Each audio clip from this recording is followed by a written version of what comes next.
Bonjour et bienvenue pour cette nouvelle vidéo sur la solution RMM. La fois précédente, on a vu comment déployer un agent en mode manuel.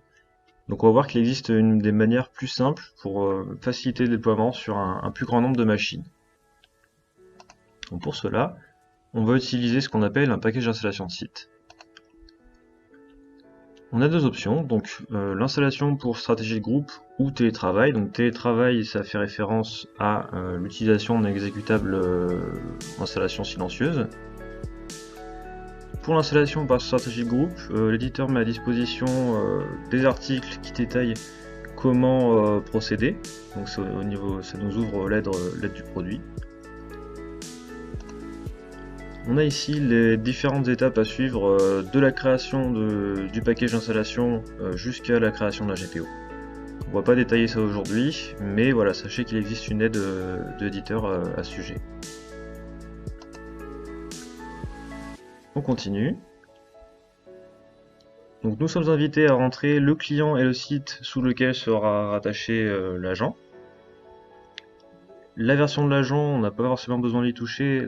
Par défaut, c'est la version de l'agent stable qui est présélectionnée.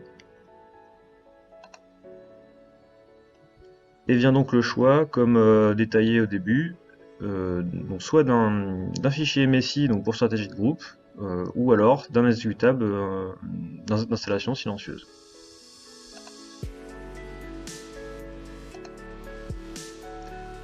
Une fois qu'on a déployé donc un premier agent, donc quelle que soit la méthode de déploiement, que ce soit méthode de déploiement manuel ou par package d'installation de site, il existe la possibilité d'utiliser ce qu'on appelle la fonction réseau du produit.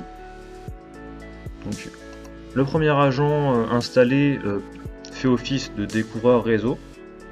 Tous les réseaux IP qui sont visibles par cette machine-là, qui a l'agent installé, sont listés ici et possibles à être sélectionnés pour être gérés via RMM. On va sélectionner celui-ci. On laisse les réseaux par défaut, enfin les options par défaut.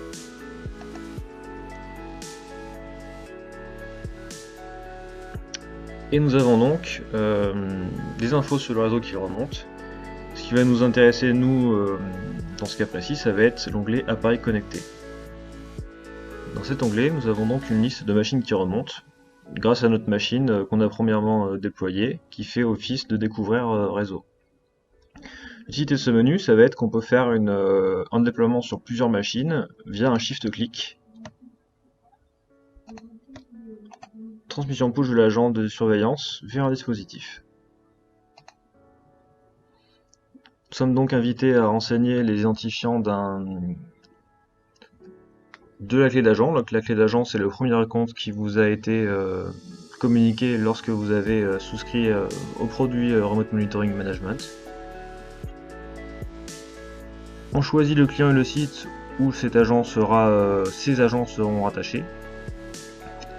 Et nous sommes invités aussi à renseigner des identifiants admin de domaine ou de machine. Donc lorsque ces informations sont bien renseignées, il ne reste plus qu'à faire commencer la vérification et le déploiement se fait petit à petit. Donc voilà pour cette vidéo, ce sont les différentes manières que nous avons de déployer l'agent. Donc toutes les méthodes sont bonnes à être utilisées, c'est simplement, voilà, tout dépend donc de l'infrastructure du client s'il dispose d'un Active Directory, ou aussi de votre préférence pour choisir entre telle ou telle méthode de déploiement. Voilà, merci pour votre attention, je vous dis à bientôt pour une nouvelle vidéo sur RMM.